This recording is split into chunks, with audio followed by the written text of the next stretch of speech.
Dans un autre registre, le comité du syndicat national de la santé, de l'action sociale et de la promotion de la famille de l'hôpital Gabriel Touré a entamé depuis hier lundi une grève illimitée. Pour informer l'opinion nationale et internationale sur les motivations de cet arrêt de travail, il a animé un point de presse ce mardi à la Bourse du Travail. Par la même occasion, les syndicalistes ont interpellé l'administration et le ministère de tutelle à prendre des mesures idoines pour satisfaire leurs doléances.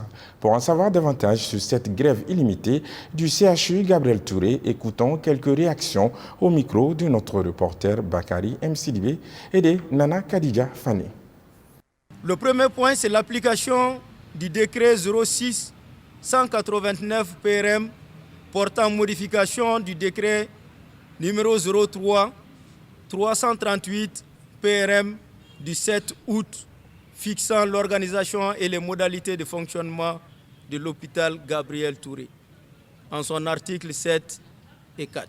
Le deuxième point, c'est mettre le personnel bi appartenant dans ses droits conformément aux engagements antérieurs du gouvernement, en payant intégralement leurs arriérés d'émoluments, en payant la prime de fonction spéciale qui a été prélevée et uniquement chez le personnel bi appartenant de Gabriel Touré.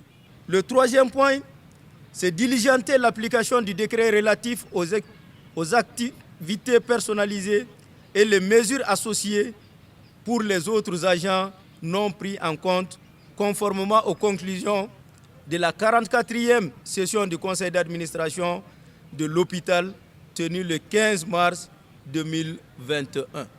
La question que le citoyen lambda pourrait se poser est de savoir pourquoi un syndicat du secteur de la santé monte au créneau maintenant.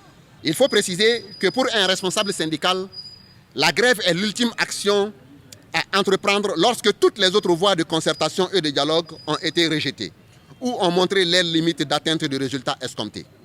Pour nous, il ne s'agit point d'abandon de notre responsabilité ni d'insouciance ou d'inconscience face à la crise sécuritaire de l'air.